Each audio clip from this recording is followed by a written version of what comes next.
Don't talk about my hair. My hair is not done yet.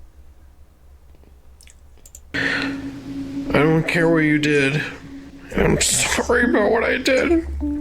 Just please come home. Please. Just, please. This is Joseph Paul DeWise, and his deteriorating relationship with his wife, Lauren, is slowly ruining his life. I'm driving and I'm crying. I don't want to go without you. I'm sorry. I will do better. I promise. Over the years, Lauren had lost her feelings for Paul, but Paul's love for her had only grown stronger. And to cope with slowly losing the love of his life, Paul turned to drinking, sending his mental state into a downward spiral.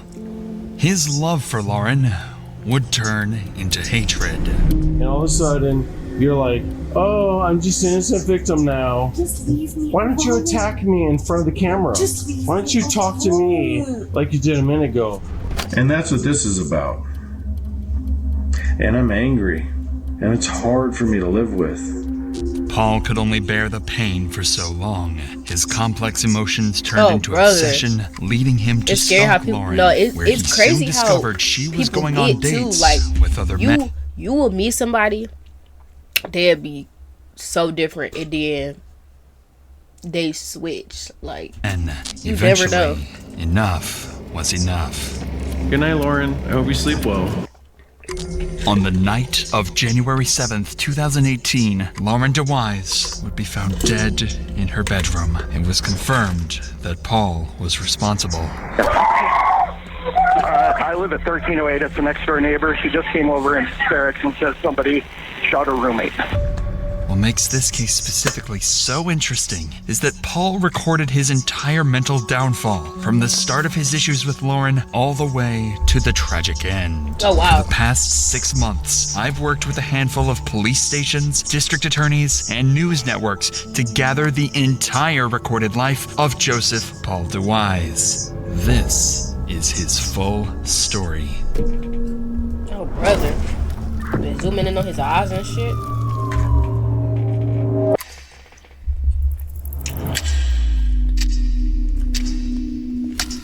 This was a letter to Lauren, written by Paul on July 24th, 2017. It indicates the first real sign of Paul and Lauren's relationship problems, but also Paul. Bro, I don't see how people... I don't care, bro. I don't play with shit like that. People be saying like, oh yeah, they want crazy, they want to date crazy women, all that stuff, bro. No, bro. I don't play with shit like that. I don't play with no shit like that. Don't come out here acting crazy, trying to slash tires and all kind of bullshit. No. The Colorado killer. Wait, I'm sorry. Is you talk about this? How the police captured Colorado's quote-unquote smartest killer? That nigga was not smart. This nigga was not smart by far. He was actually really dumb. I don't know if you talking about that one. Oh, yeah, I seen that. Yeah, we watched that, like 2 days ago. That nigga was not smart, bro. That shit was pissing me off, low-key.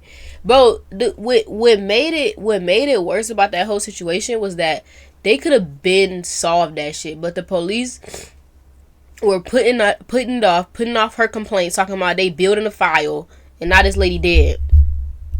And y'all over here trying to find the ex-boyfriend over in the goddamn Utah. And the nigga that killed her is right next to her. Like, what? She said if he's trying to leave, she'll send people to... Wow. Yeah, that shit's crazy. Yeah, we watched that. I was literally... Then they got the audacity talking about the Colorado's smartest killer. This nigga ain't even know what IP address was. Get the fuck out of here. They waited 6 months to question the ex-boyfriend? Nah, it was only like 3, but they did way too long. They did. To track him down. But when everything started in September, she died in November. they found the boyfriend like a couple weeks after she died. But that still was too long, because if I've been complaining about this man, y'all should have been found him, but whatever. So it was like a couple weeks after she died, they found the boyfriend. And then they found out it was the husband in December, because he went to jail in December. It was between like September to December. So the cops low-key, like, they solved the crime in a decent amount of time, but it shouldn't have been a crime to begin with. Like, once I complained to you about this man multiple times, y'all should have been found him. It ain't no damn, oh, just get a gun and whatever and pepper spray and shit. No, you should have been found him. You should have been found him. She reported that shit months ago. Why did it take 3 months in a death for you to find this man? I've been telling y'all. And then, why nobody never look up the husband until after the wife died, talking about some, oh, he has history of stalking people. Y'all should have been knew that. When he made the first fucking report talking about some, oh yeah, somebody broke in his house. Somebody broke in his house. Whole time it was him. He breaking in his own house. Talk about somebody took the spare key. Whole time it was him. Ain't nobody breaking your house. That man was pissing me off, bro. This was a letter to Lauren, written by Paul Sometimes on July these cops, 24th, they 2017. be tripping. It What's good, indicates Wes? the first Okay, I'm real back. sign. We're watching a video. It's called Moments After Her Roommate is Brutally Executed. Yeah, I think the husband clapped the wife and the roommate found out. So we going back to the beginning. Of Paul and Lauren's relationship problems, but also Paul's dark tendency of self-hatred. I have no excuse for what happened last night. I am a very bad person for you Bro, right now. men's handwriting, I'm sorry, but nothing pissed me off more than a man's handwriting. That shit will send me into a fucking orbit. It'll send me into, bro, I don't know what it is. And like when I was in high school, I used to see these niggas where I'm like, ugh, how can you even read that? Where they live in different houses. They were separated. She didn't want to be with him anymore, so she left. But he still wanted to be with her. So what I'm getting from this is she wasn't feeling it no more. He wanted to be with her still, and she left. Then stayed in a different house with her roommate, and he ended up killing her. But they had kids together, so that's why they were still like around each other, because they got kids together. But yeah, that's what I'm getting from this. That's what I get. Yeah, my shit fried to this day. Hello, bro. Look at it. Like, oh my gosh, I don't know what it is. Like, I don't know what it is about men. I've met very few men that have decent handwriting. Like, decent. My brother kind of got decent handwriting, but it's still kind of like chicken scratch. I got a letter from him right here. Hold on. Let me see. See, my brother handwriting good. Like, you know, his handwriting kind of decent. But I don't know what it is, but these other men, they handwriting be fucking shit. Like, I'm like, goddamn, we gotta get you some writing. Y'all know them little papers where you trace the letters. You trace the A, capital A, lowercase a. We gotta get y'all some of them sheets, bro, because I don't know what it is. It's just, oh my god, it's just so fucking terrible, bro. It's just so bad. Okay, so if he broke into if someone broke into his apartment house, oh no, Tindy, that was another case. What I was talking about was this one right here. It was this one, the Colorado smartest killer. That nigga wasn't smart. Basically, to sum up the case for you, because that shit is an hour. Basically, he had stalked his wife. His wife didn't want to be with him anymore. This was also the case in this one too. His wife didn't want to be with him no more, but she was still with him for the children. They were still like married and still like staying together for the kids. But she was like, once the kids graduate, like, I don't want to be with you no more.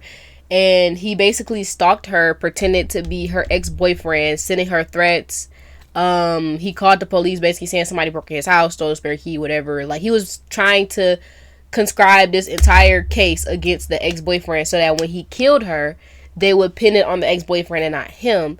But his dumbass didn't fucking understand what an IP address was. So when he made the phone numbers and the accounts, the Google accounts, he made it at his workplace. And then they were like tracking the phone number, and they found that the phone number was always with his phone. Dumbass never turned the phone off. Whatever. Anyways, and then they found out that the ex-boyfriend stayed in Utah, and he never left Utah the day that she died. And it was something else. Oh yeah, when he killed her, he turned off the cameras in their house. And him and his wife, the only two people that could turn the cameras off. So that was another thing. He's fucking stupid. And oh yeah, he like left for work like 2 hours later than he usually had, because he fucking killed her in that time frame. And then like called her mom to like go to the house to check on her, so that basically her mom can find her dead with the police, basically. Like a fucking idiot. Yeah, it was a whole fucking thing. That was like the summary of it. But they call his ass at the end of the day. They call his ass. But yeah, they talking about he a genius killer. He's a fucking dumbass, actually. I'm watching this shit. I'm like, even I know what an IP address is. Come on, bro. Like, how you gonna try to kill somebody? You gonna make a new phone number at your job? This was a letter to Lauren, written by Paul on July 24th, 2017. It indicates the first real sign of Paul and Lauren's relationship problems, but also Paul's dark tendency of self-hatred. I have no excuse for what happened last night. I am a very bad person for you right now. I hate myself.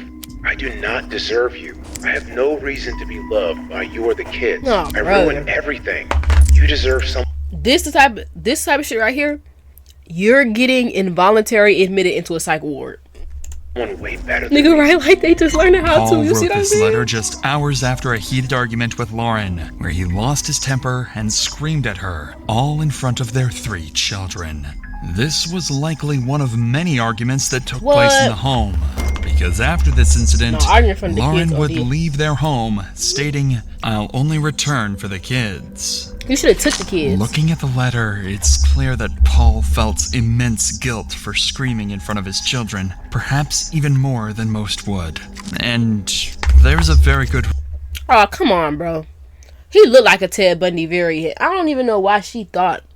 R.I.P. Lauren. He looked like a Ted Bundy variant too. Reason for that. In his journal, Paul would often write about growing up in an abusive household. In one entry, he described walking in on his father screaming and choking his mother. Her face choking her, turning purple, and she was turning purple. Oh my God. Purple from the strangulation. Perhaps Paul felt he had followed in his father's footsteps by becoming aggressive towards Lauren in front of their children, something that likely embarrassed him. But instead of apologizing for his outburst, he chose a different path. He would begin manipulating his children, convincing them that he had done nothing wrong, even going as far as recording these statements to show Lauren later on. How do you feel about what happened with Lauren? I'm angry and sad, and now we involve the kids. You start doing stuff. I'm upset. I'm mad. I don't understand. It's overwhelming. The only damage that I feel has been done by is honestly Lauren. I mean, everything. Bro, why is he calling her by her government name in front of the kids too? Like, you ain't got no respect. You got the kids calling her Lauren. That is mom. Was fine until she decided that she wanted to do what she did. Was it my fault? Was I a bad husband to Lauren? No. They just not trying to get their ass beat tonight. It's just that's why they agreeing. You, Joe, no. Why? Because Mama moved away. Yeah. Lauren had moved out of the house, and Paul's attempts at manipulation only pushed her further away. In turn, his abandonment issues worsened, spiraling into paranoia over the thought of Lauren falling in love with someone else. There are numerous examples of Paul's paranoia, but certain examples are particularly notable. One thing Paul would consistently do over these years was send relentless barrages of text messages. They would usually start out in a calm, collected way.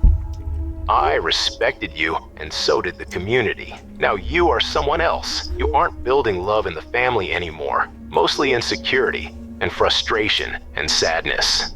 But would quickly spiral into unintelligible rants of self-hatred and aggressive accusations.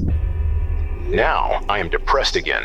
How can you not care? How can you make me deal with this by myself? You say he's too old to have those young kids? You don't know how old he is. Y'all know why he would age terribly. I am a pathetic piece of crap now. I am completely alone. Is you okay? Are you having a stroke? My money is gone. My body is broken. My wife doesn't care about me except to hurt me. You are abusive. You. I am crazy now. Great job. Always ending with some type of accusatory comment, likely to make Lauren feel guilt over not being there for him. Another thing he would regularly do was contact people in Lauren's life. One notable example would be towards Lauren's female co-worker, who Paul suspected to be bisexual. I would appreciate it if you would stay away from my wife. You are not a good influence for her, and she is acting like a single woman. I don't not trust you as I reached out to you, and you ignored me. My wife needs family. Oh, I would have reported this friends, guy. Not friends that married people and aren't friends enough to help in crisis. Paul's messages to Lauren and her friends continued for months, growing increasingly emotional over time. And nobody reported this? Would rarely respond. Reading his diaries, it's clear this deeply upset Paul. He felt like he was losing the woman he loved. Desperate for a reaction, he soon turned to sending her videos instead, hoping that would finally grab her attention. I don't care what you did. I'm sorry about what I did. Just please come home. I don't want to restrict his feminine self. How much you want to bet he is good 34? Oh my god. Please. I would have laughed at this. I would have laughed at this video so hard. She should have. Did she not report this to the police? Please. I work 2 jobs. I won't do anything. I won't be here. I'll be working all the time. Just come home. Please. Please come home. I'm sorry. I'm sorry. I was so angry. I have a new perspective now. Paul's emotional swings indicate a deep fear of abandonment, likely stemming from his childhood. It's a hard watch right here. Lauren, he was angry and controlling. Without her, he was desperate and self-pitying. When she responded, it would briefly ease his distress, but unfortunately for Paul, Lauren would stop responding altogether. On November 14th, Paul's worst fears of abandonment would come true. He would discover clues that Lauren had started going out again. And later that same week, he signed up for VSync GPS. Lauren, 36. Now, Lauren might not be the same age as Paul, but how much you want to bet? Tracking service. Paul is the same age. How much you want to bet? He might not be, but how much you want to bet he probably is? Well, I tell you, I said a good 34, good 36. That's close enough. I'm telling you, white people be Asian horrible. Gary, come home. Lauren, come home. He should have tried to fucking serenade her instead of killing her. And later that same week, he signed up for VSync GPS tracking services and registered her phone to the system. Paul would start stalking her. He would take pictures of Lauren and the various bars she would go to and store them away to confront her with later. But on November 14th, things took a dark turn when, while stalking her, Paul discovered Lauren in her car with a co-worker named Kevin making out. It seemed to confirm his deep fear of being abandoned as he stood there watching it all unfold. Kevin would eventually leave the vehicle, allowing Paul to rush in and let Lauren know he saw everything that just happened. He'd pull out his phone to record, but would only capture a few seconds. It was an accident, I'm sorry. Paul would go on to take Lauren's phone, texting Kevin an array of angry messages. However, eventually, Lauren would escape the situation. Approximately 22 hours after this had taken place, Paul would find Lauren with a different man, Brian. Oh, hell no. See, what the fuck? See, I ain't gonna lie, she just rage baiting him at this point. It ain't even the same dude. Oh, hell no. Hell no, Lauren. Not even 24 hours. Nigga said 22. Oh, brother. Who were simply co-workers, but Paul wasn't going to take any. Well, technically, I don't even know. I was trying to like figure out why would she even say I'm sorry when y'all are separated? So technically, y'all like not even together. So what do you mean you're sorry? Like, but he be spazzing. Like, he be spazzing out on her and shit. So I don't fucking know. I'd apologize for anything at that point. So again, he would go up to the car, this time confronting the man instead of Lauren. I don't really think that was the case. I feel like my guess is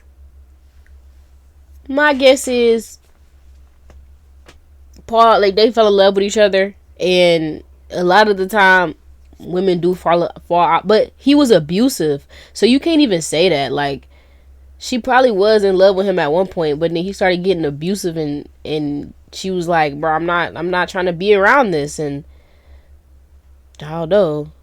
You know what I'm saying? Like, you can't even say that, because at this point they are separated, so she technically is single.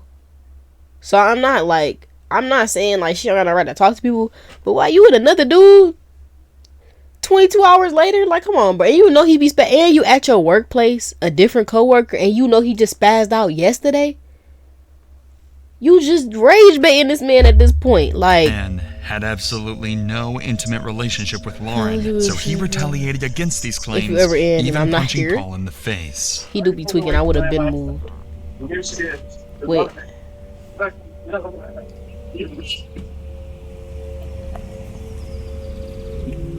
He brought his son with him? It's another good-looking man. Paul was furious. However, instead of begging Lauren to get back together, he would ask her to grab her final belongings from the house and never come back. This was a sharp distinction from the previous weeks. No, you just don't all of a sudden become a whole lot of the way she be like that. You just desperation. No. I do agree that, like, you know, she probably had her ways. I'm not gonna say that she was a hoe while they was like actively together. She could have been. Don't get me wrong. She could have been. But she definitely picked up some habits somewhere, because Lord have mercy. Lauren had bizarrely turned into hatred. Lauren would oblige and go on to take her items from the house, but Paul wouldn't stop there. The next morning, he would take to Facebook, making a public post stating, "Has anyone in Bozeman not kissed my wife? Last night I caught Lauren making out with this man in her car outside of a bar. She is the best liar I have ever known." Paul had turned to retaliation, and his video recordings made that clear. Yes, I've been drinking. I'm having beer. But I'm not wasted. I'm very upset. I put up with this shit for years. I didn't realize it because I was blind. And that's what this is about. And I'm angry. And my children are angry. And my baby's angry. And it's hard for me to live with. It's very difficult. It's all about shutting you down. But in Bozeman, there's all these young 30-somethings with tons of money that Lauren's chasing. She loves that. And she's going to step up from me and our family and get ahead. I'm angry.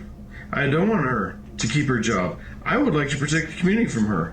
I'm sure I will be an outcast now because, you know, who tells the truth anymore, right?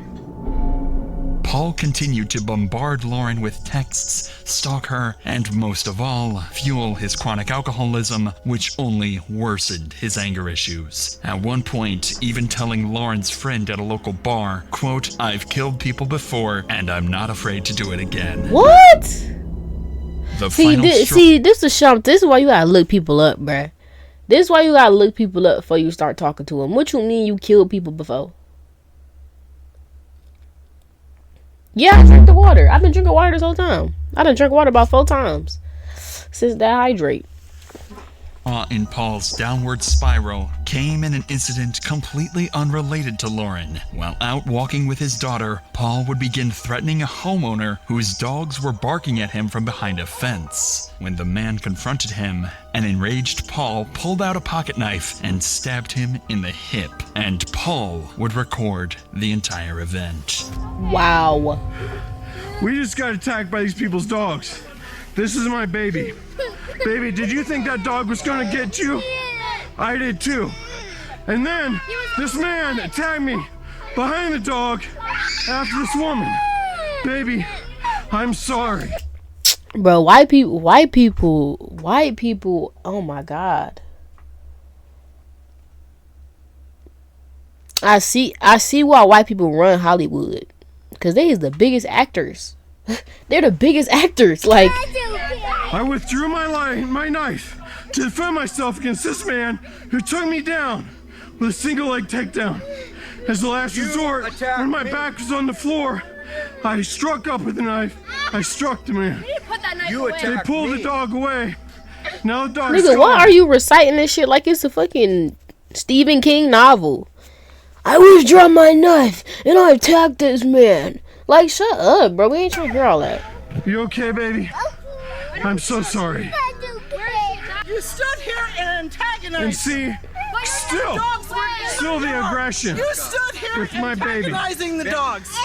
Look at what you're doing to I'm blocking my baby from this woman. Look what you're doing to This is the aggression these people have. They threatened us when we tried to walk by. Let's get out of here. Are you some kind of a doper? Are you crazy or what? Are you crazy or what? You guys are gonna be out of here. I'm so glad you've been uncovered for what you are. You better chill the fuck out. That's right, I should. Okay, I'm not gonna lie. Him still walking, like, bro, just go back to the fucking house. That's why he stabbed your ass. You kicked me and I put you on the ground. That's right. So that you can figure out what's going It's okay, on. baby. That's right. He still, okay, I ain't gonna lie, bro. You still following him at that point? Drop the knife! I dropped it. Get on the ground now! Is that the police? Don't run away. That's the police? Oh, that's the popo. Okay, that's the popo. I'm trying to see. If it was a black man, he would have most definitely stole you. Do not move! It's okay, Hand baby. behind your back! It's okay. Hand behind your back! Do not move! It's okay, baby. Luckily for Paul, the homeowner had technically put his hands on him first, so the stabbing was considered self-defense. And while he would walk away with no charges, this event would signify that Paul was not afraid of violence, and in fact seemed to endorse it. On January 6th, 2018, at 11:56 a.m., Paul would text Lauren, inviting her over for some soup. Lauren would never reply. At 3:36 p.m., Paul would text Lauren, asking if they were still meeting for tomorrow. Lauren would reply, "What for? I'd like to pick up my daughter and spend time with her." This seemed to upset Paul, so he would go on his, by this point, usual rant to Lauren, sending messages such as, "I beg you, please don't destroy us, I love you, and we'll do whatever it takes." Hours later, at 10:58 p.m., Lauren would reply, "No thank you." A 2-hour gap would proceed with no text messages between the two. However, Paul was completing other tasks during this said time. soup. Ah, hell no. First, Paul can be seen on CCTV at the town pump gas station at 12:34 a.m. Additionally, Paul would take a photo from his phone minutes after. While blurry, this photo shows Lauren's current home in the distance, as well as a GPS tracking device inside the vehicle. Following this photo, Paul would send a final text message saying, "I know I'm not supposed to text you now, but I can't sleep. Please, please, please come home. I miss you and love you so much. Please, I love you. We all do. Please just come home. Please." 911, what's the address of your emergency? Idaho Street, Belgrade. The next door neighbor, she just came over in barracks and says somebody shot her roommate. Did it just happen? Yeah, she said it just happened. She needs ambulance and police. Okay, where is the person that shot the neighbor? Who shot? Who shot? The guy's name was Paul DeWise. Paul DeWise is the one that shot the person? That's what she said, yeah. She said her roommate Ashley is the one that's still alive. Do we know where Paul is now? She doesn't know if he's still in the house. That's why she ran. Okay. All right. Is Ashley bleeding seriously? Was she bleeding seriously? Yes. She said yes. Okay. No shit. Like, I got shot. And her roommate, Ashley, were shot on the morning of January 6th. Their neighbors would hear the gunshot and rush to the home, finding what they saw as a deceased Lauren and a severely wounded Ashley. Additionally, the neighbors would name Paul DeWise as the shooter. Officers would waste no time and rush to the scene immediately. Where are we at? What's going on?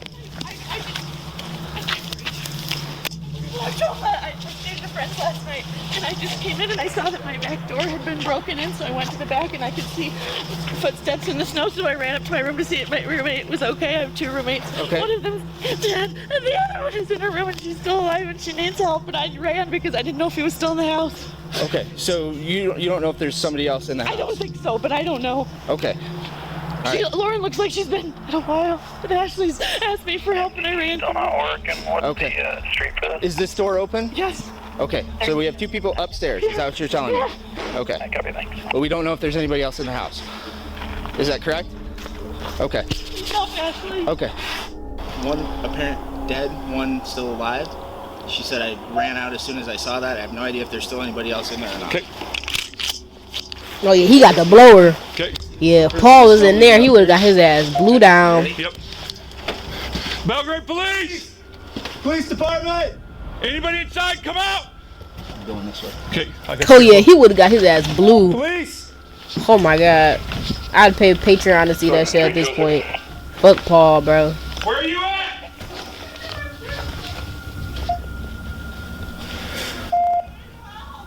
Kitchen clear.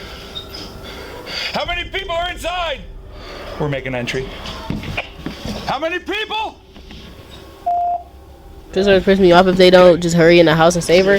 The only thing I understand that they want to save her, but they have to be cautious because, like she said, they don't know if he's still in the house, and like they can't save her if they're dead as well. Like, you know what I mean? He could be hiding in that bitch and shoot them. Like, you know what I'm saying? Like, they do have to clear the house, and especially because they are police officers.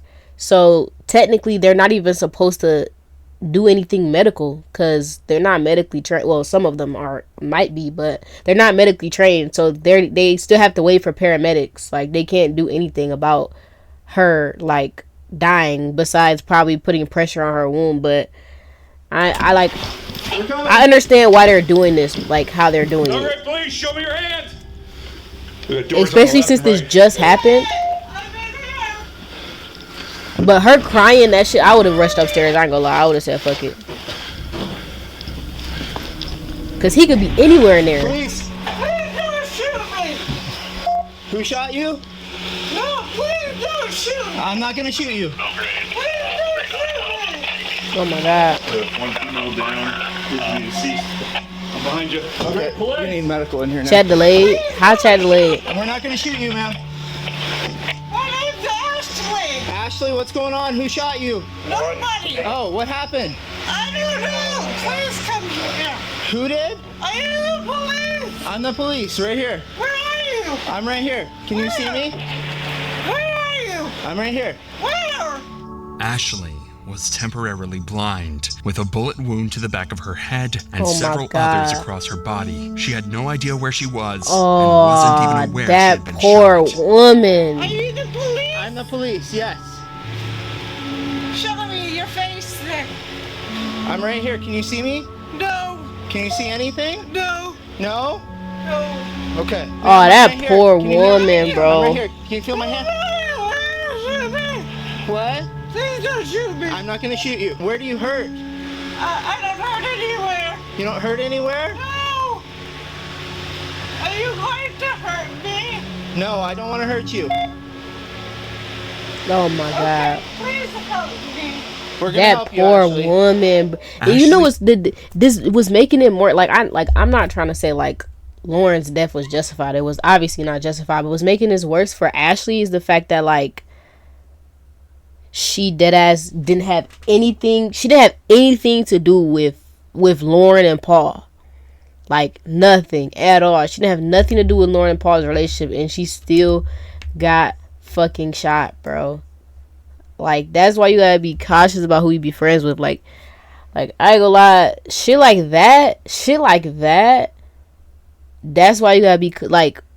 I understand sticking with your friends through thick and thin, but stuff like this, I don't play about abuse and relationships and crazy ass people, bro. Like, cause they'll come for your people. Like whole time, they won't even like now. They won't even worry about killing you. They'll kill your people. They'll hurt your people, cause that's gonna hurt you more than them hurting you.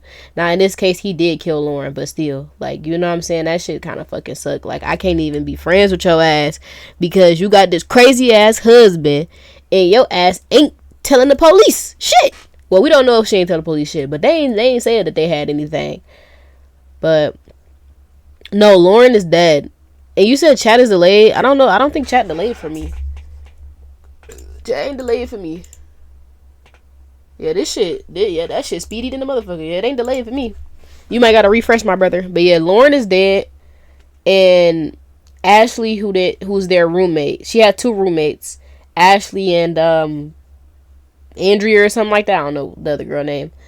But Andrea, the other roommate, is the one who went to the neighbor's house, so she has no injuries. Ashley is blind now because she got shot in her head. Lauren is dead. He was not in a communicative state at this point, making this about as difficult a situation as you can get as a police officer. Regardless, this officer would do a heroic job of remaining calm as he continued to talk to Ashley and ensure she stayed awake. Fortunately, medical staff arrived quickly and Ashley would be rushed to the hospital. Whether or not she would survive remained to be seen, but the officer can rest assured knowing that he did everything possible to keep her alive. W officer. The other victim, Lauren, would be pronounced dead on the scene.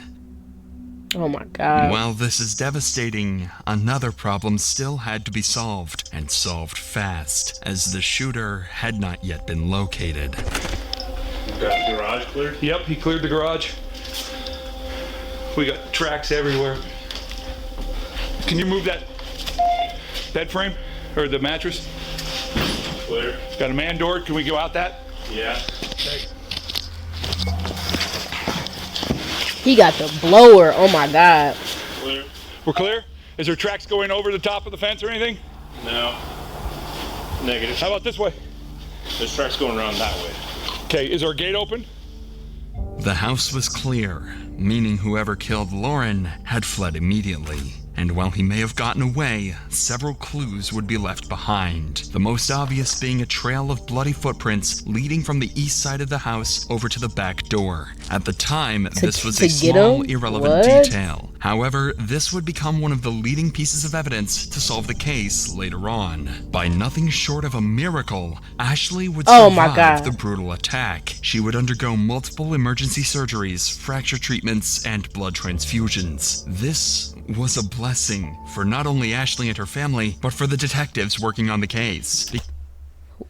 Shout out Ashley, bro. She pulled through. Yeah, God bless. I'm glad that she pulled through, because the Lord knows, like, this lady didn't have anything to do with the situation. With the fact that she got hurt in the midst of the fire, how you gonna heal in fire? I'm sorry, but the fact that she got hurt in the midst of the fire that she wasn't even involved in, that's a blessing, bro. Because if Ashley could recall what had happened and who shot her, solving this case would become a whole lot easier.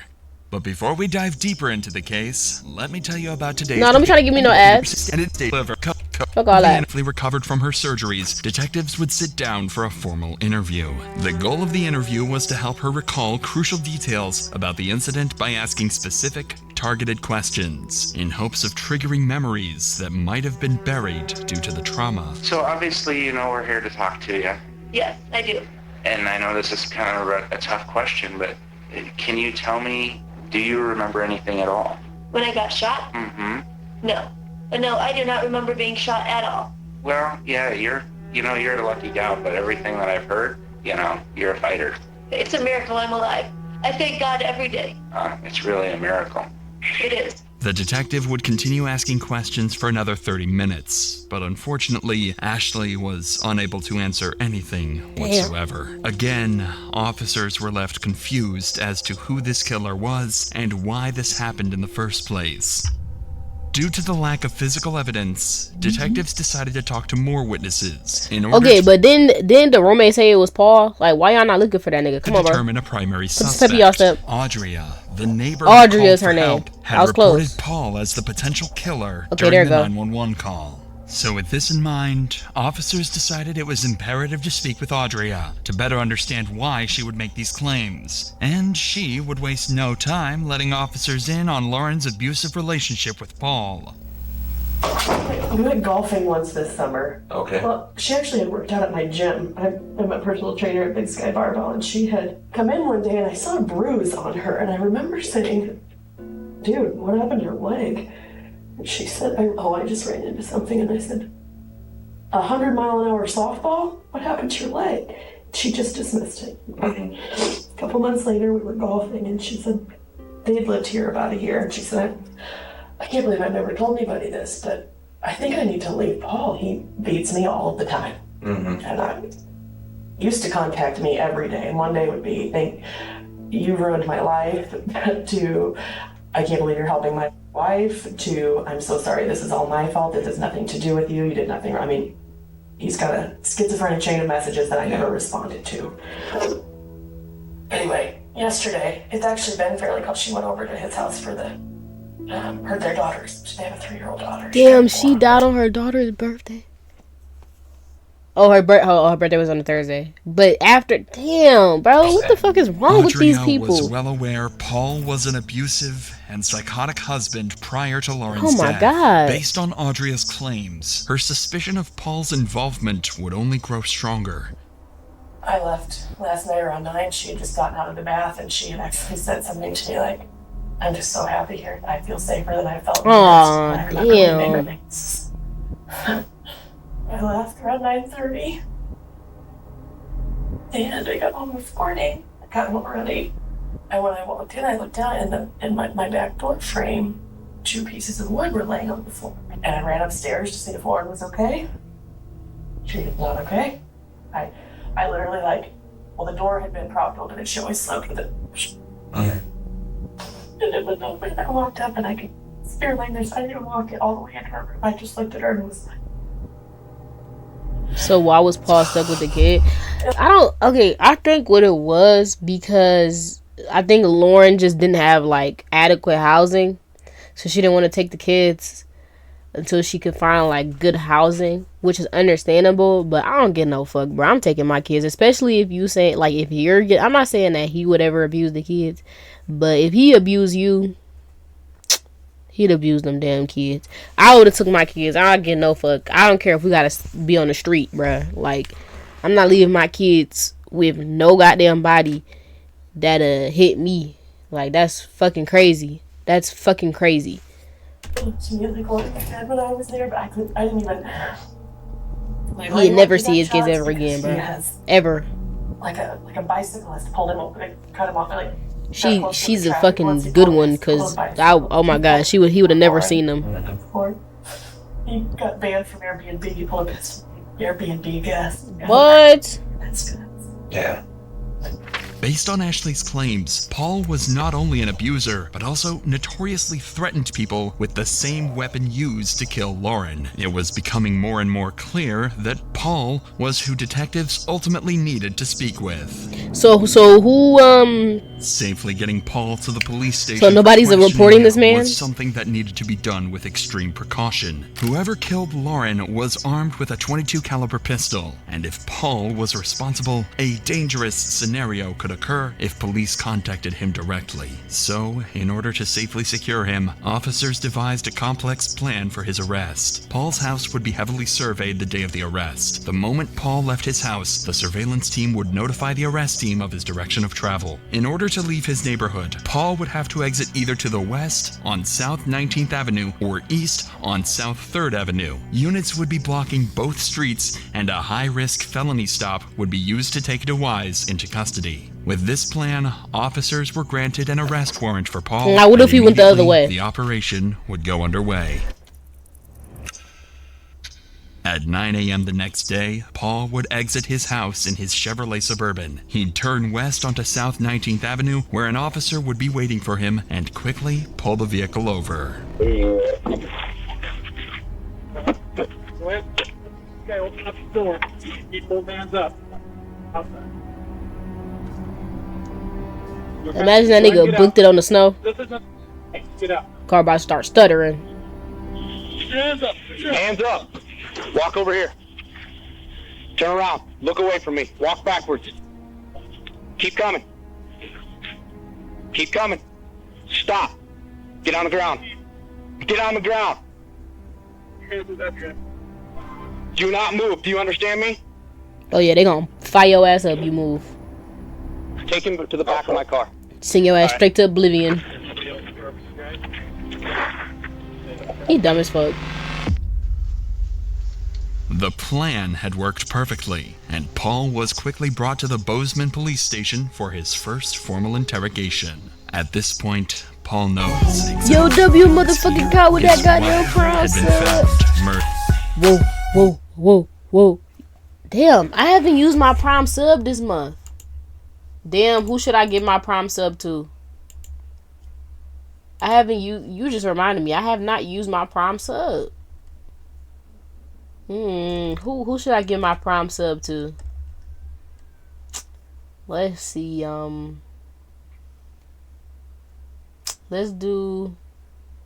I think I got a sub in Erica chat already. It might be about to end though. Nah, I appreciate. Nah, it ain't about to end. Okay, hold on. I think I got a sub in Nate chat as well. Or do I? Oh yeah, I do have a sub in Nate chat. I don't know who this is. Somebody rate it. Maybe Mark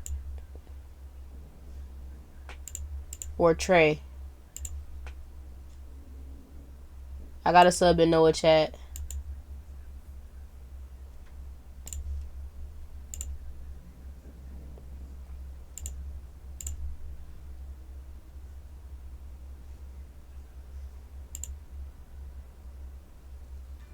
Damn, why that shit loading like that?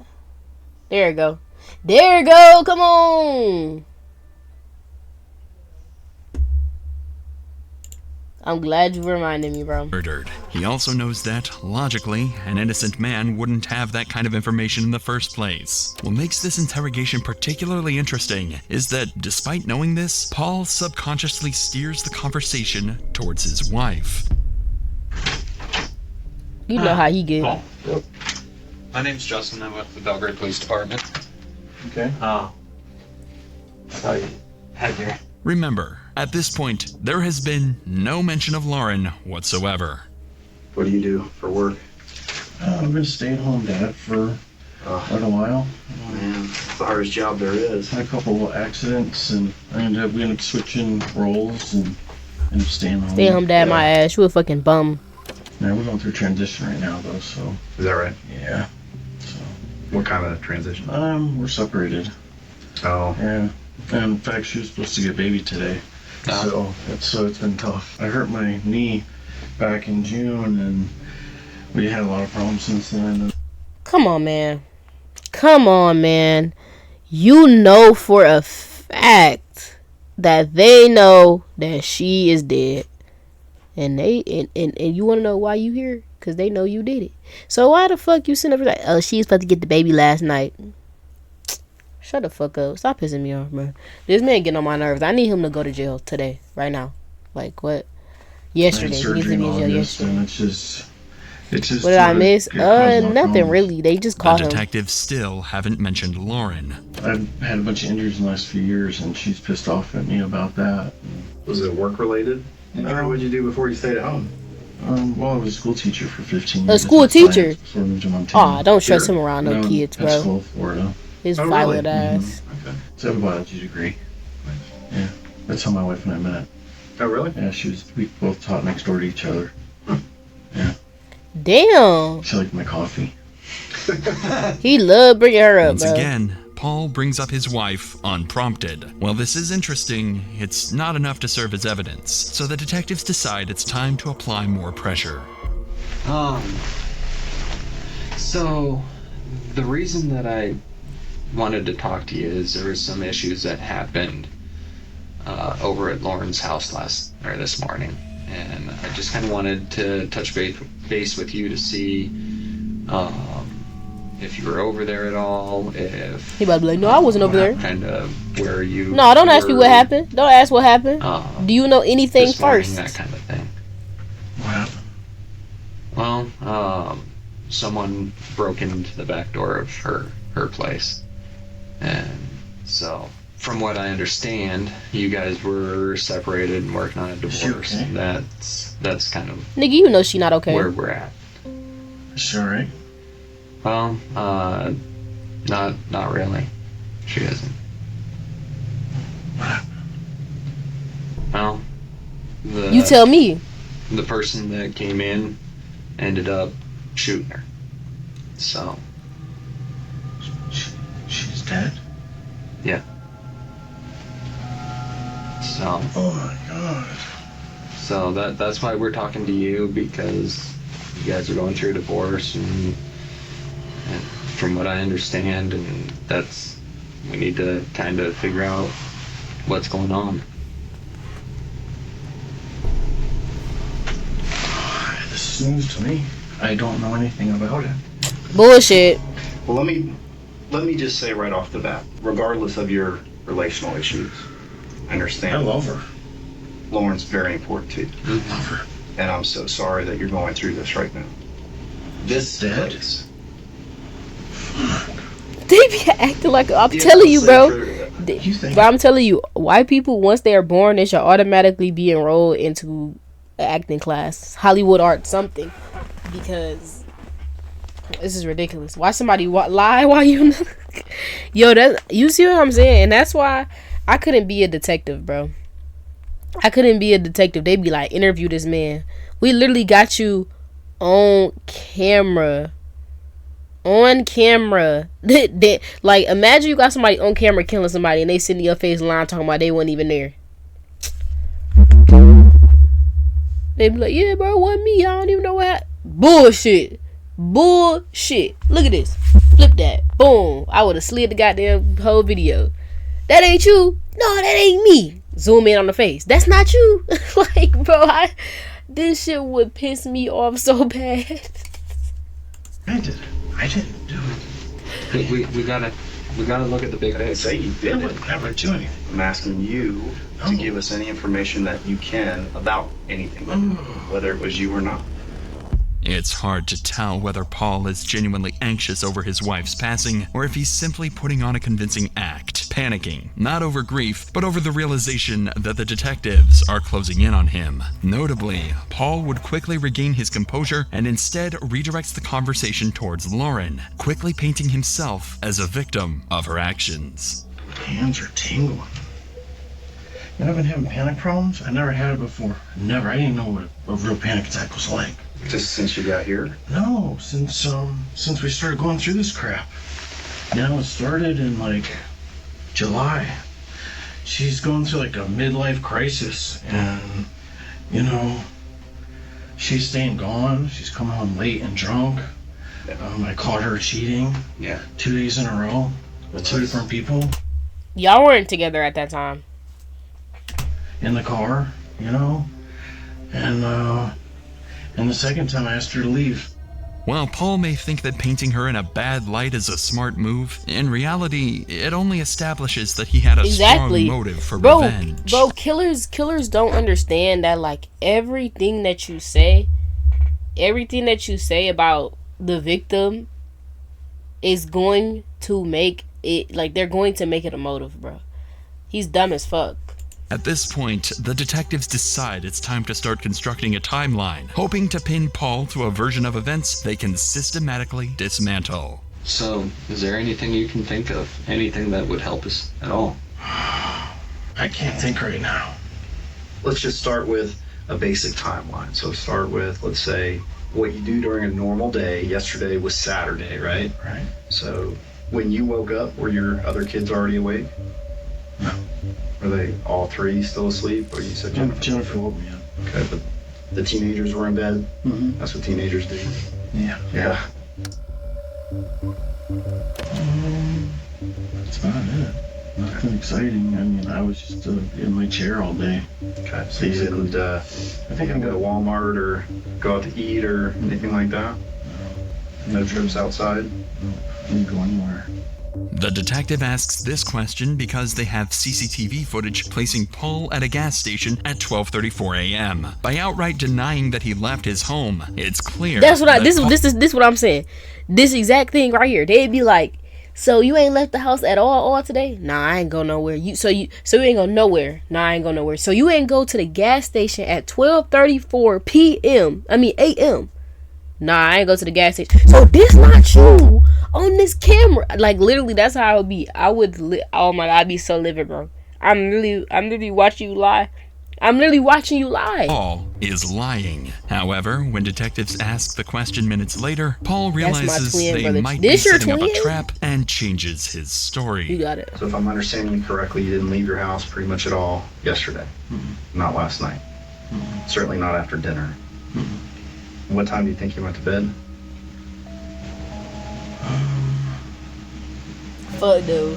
Gosh, it was good, KD. Don't say nothing about my hair, bro. I gotta do it. A 6-pack of beer around midnight. They be like, I don't recall. No, you recall, bitch. You recall, bitch. Is this video? Will this video jog your memory? Will this video that I have of you on these cameras jog your memory then, since you don't recall? Nah, shit going on, bro. That shit look crazy. You know what? Going back to the timeline last night, you went to the town pump to get a 6-pack beer. Mm-hmm. And both of your oldest were still up. Mm-hmm. And yeah, actually, my son went with me. Oh, your son went with you. Okay. And you guys were gone from your house. That's what, gotta be 15-20 minutes maybe. Girl, drop the roof. If you get the light, maybe it's bro, 5 tops. Just wait, bro. Wait till this video over and I do my hair. I finish Joseph was with him on that trip is actually a crucial detail. Detectives now have another potential key witness who can prove or disprove Paul's movements that day. However, while this interview establishes that Paul has both a motive and a timeline that aligns with Lauren's murder, it's not enough evidence for detectives to make an arrest. For now, they have no choice but to let Paul go. While this is unfortunate and potentially you know they should have asked him. Okay, here we go. They should have asked him about weapons. Do you own any weapons, Paul? They should have asked him about history. Do you have any history of violence, Paul? They should have asked him about the roommates. Do you know the people that Lauren stayed with? Do you know the people that Lauren stayed with? Do you know I ain't gonna lie, I would have booked him this whole interview, bro. I don't get no fuck, bro. You already lied. And then we got a whole person saying that they saw you and they know that it was you. So we got a witness. Then we got footprints. I would have said, "Can I see your feet? Let me see what size shoes them is." Oh, them a 10? Hey, measure that shoe in that snow. I would have booked them, bro. I would have got him going the first interview. I'm not playing no games. I don't get no fuck. They were able to obtain one of Paul's belongings, his iPhone. Quickly, officers discovered that Paul was, in fact, at Lauren's house the day of the murder by locating a photo Paul took in front of her house. We don't even need to do all this to book the nigga.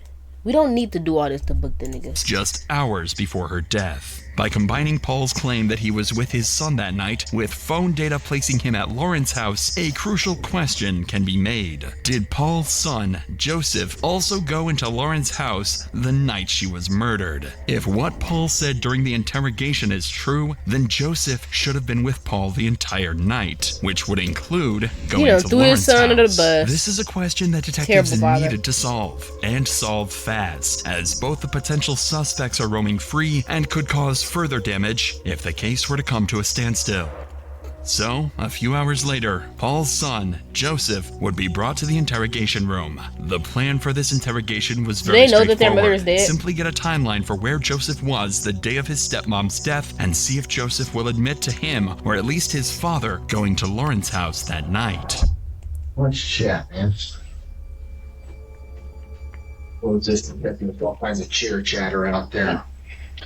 My name's Jeremy Kopp. I'm the detective sergeant for the sheriff's office. Okay. Obviously, you know what happened to Dad. Given that, then I need to be able to sit down and be able to talk to you. Right. Let's go to Saturday and just walk me through Saturday. So Saturday, I got up around like maybe 12-ish, around 12. I'm sure Paul is telling his son what to say. Probably. On the weekends or no? Usually get up around like 10 maybe. Okay. And then shit, Paul ain't even know what to say. We usually would work on Saturday with Alden. Mm-hmm. We were modeling a trailer, but we were kind of sick. I didn't really feel like working here because I was kind of run down. So we just hung out all day. And we were up later than we should have been. And then we stayed up for a while. And then 12 came around. And then me and my dad went on a beer run. I went with him to the town pump. Okay. By Albertsons. Okay. And so he got a 6-pack of Voodoo Ranger. Of what kind? IPA, Voodoo Ranger. Voodoo Ranger. Okay.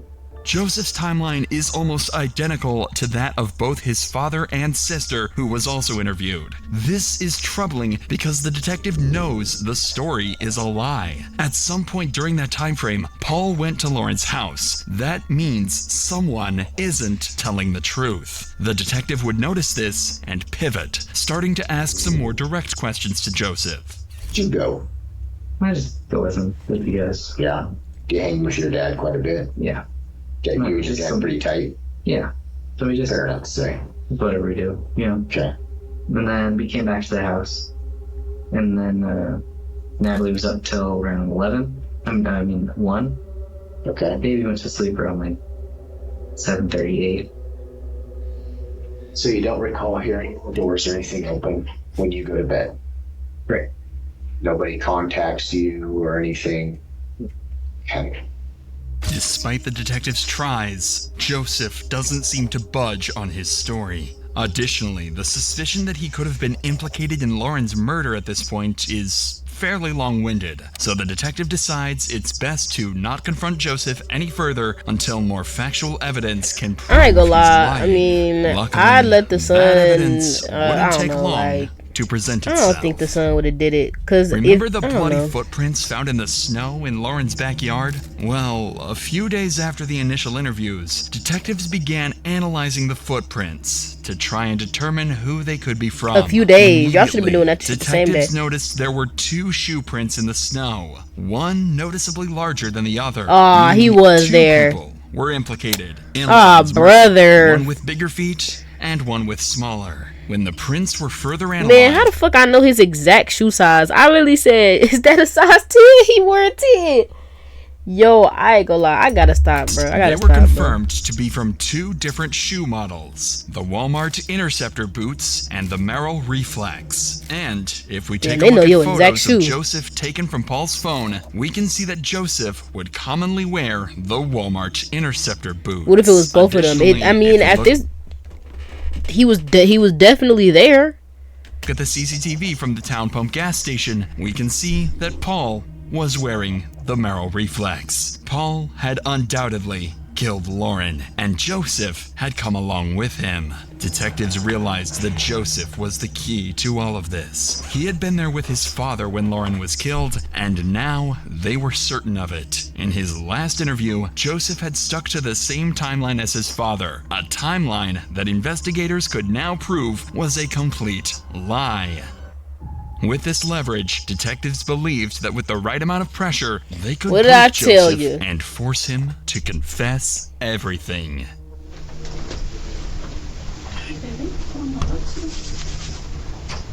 Aww. Due to the intense nature of what detectives are about to do, they would bring in Joseph's Oh yeah, Sean biological delayed. mother, Paul's Sean, why ex-wife, don't you to just provide refresh your comfort, screen, bro? hoping that her presence would further push him to finally tell the truth.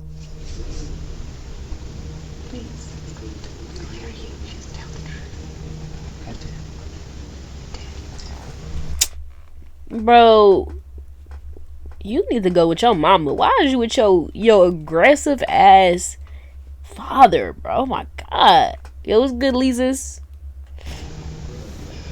Go be with dad. I mean, with mom.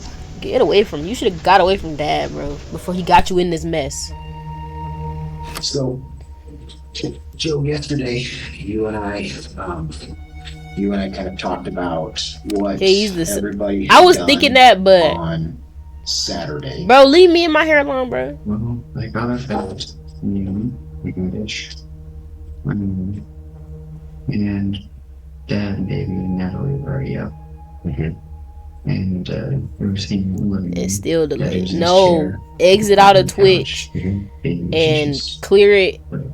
Oh, you like reset your phone, you As mean? the interview progressed, Joseph's timeline remained largely consistent with what Yo, he'd stated the W5 day before. Street. The detective knew he wasn't getting the full truth, and that meant it was time to apply more pressure. That's Right, what are you pretty talking about? accurate to what you told me yesterday. And I was hoping that today you and I could. You sick. Oh my god. break Yeah, I through that, reset it. W. See? and we can talk about what actually happened. Because if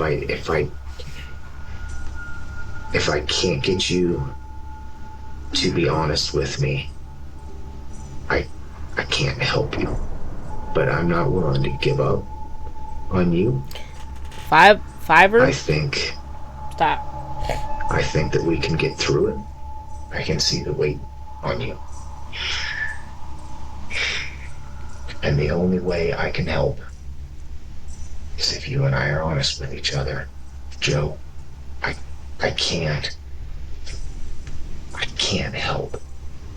I can't do anything if you and I aren't honest with each other in here. Okay? Nigga talking about him. He ain't trying to help his ass. He trying to throw his ass in the pen. Joe. It seems to be working. Slowly, Joseph's defenses are starting to crumble. At this Why point, is all the niggas rating me with my hair looking like this? You know what? After this video is over, I'm gonna go to this damn mirror and I'm gonna finish my hair, because clearly you niggas just, well, oh yeah, Marla look like fucking shit. Let me raid.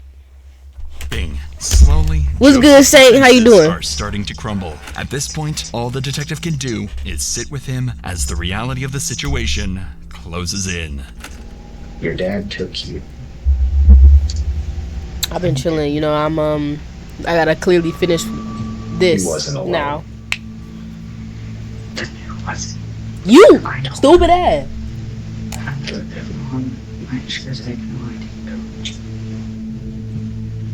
Man, shut up. We got your footprint in the snow. Joe. Let go of my... Oh, man. This detective would have had me. Oh, let go of my hands, bruh. Why are you touching my hands? Nigga about to start caressing his legs next. The next gonna be the shoulder and then the chin. Like, bro, let go of my hands. What are you doing? We've got to be honest with each other. Completely honest.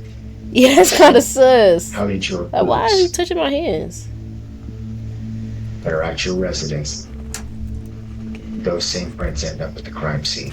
Joe, there's... Bro, and then you gotta be a dumbass motherfucker to commit a crime in the snow. In the snow and not think about footprints. Be thoughtful. Be truthful. I What's can't good, do Cookie? anything if you and I can't be truthful. Was it just your dad? How was Dre's stream, y'all? Come on, son. Come on, son. Come on. Come on. Come on, baby. Okay. I love your dad. I know you love your daddy, bro. I'm sorry. I'm sorry. This is from. Come on. Son, if you know something, just say it.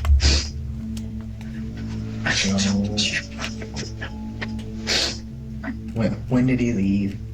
Did he leave you? Did he try to get him to did he snitch on make you himself? go? Well, he Is was that there, why? so.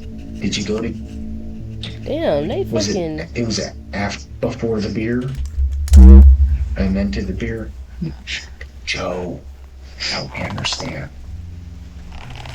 Help me understand that it was just him. Help me understand when he left. Help me understand why I can believe that you weren't there. Help me. Help me understand it. Help me help How you. far in the house did you go? Did you just wait outside? Wait, his dad isn't. No. Joe. No, that's not his dad. Why His would dad he is the one who killed his mom. Well, his stepmom. Why would he frame his own son? That's why I don't understand why the investigator is like so in his face. Are there. Help me. Help me. Help me tell the story. I would have just told his ass, bro. I'm done. Was it you or him? Tell me. It was him. It was him. It was him. How do you know? He was what? He usually doesn't tell me that. He did that. So he sent you to bed. Oh, of course it was. It definitely was though. It said he loves you, son. It definitely was though. They're gonna keep blaming each other. No, if the dad put this on his son, he's a lame. His dad for sure did it though.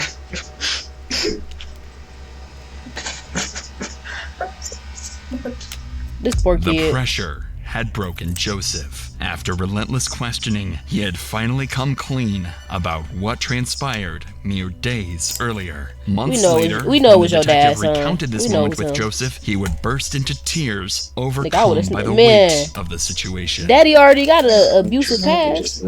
What's one more charge gonna do? Send him to jail. Sit your son and mom.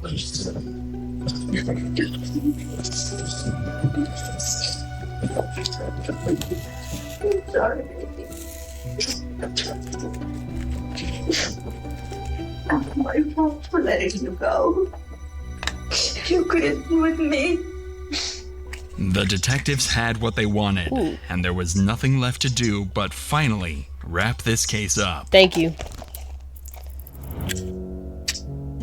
Paul's trial would be a long and drawn-out process, stretching over 2 years after his arrest. During this time, 2 he remained years? in the Gallatin County Detention Center, where he quickly became a problem inmate. On February 7th, roughly 1 month after his arrest, tensions escalated when Paul called out another inmate, Buckley, accusing him of being a liar. Buckley responded with a warning, "Don't disrespect me like that." But before he could say more, Paul threw a punch, hitting Buckley in the face and sparking a full-blown fist fight. Paul would be charged with assault following the fight, only adding to the array of charges against him. Paul would eventually meet his fate on February 4th, 2020, nearly 2 years after his arrest. He'd be convicted of deliberate homicide, attempted deliberate homicide, and tampering with evidence, and would be sentenced to 220 years in prison without the possibility Get him gone. of parole. To the charge of attempt to commit deliberate homicide of 220 years. He'd never see light day ever Guilty. again. He would never see light day ever again, bro.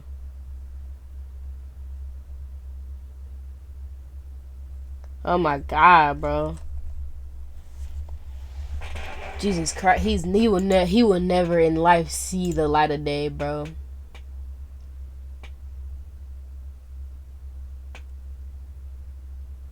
I love to see it. Look at my fucking hate, bro. Let me fix this. Love to see it, bro. Love to see it.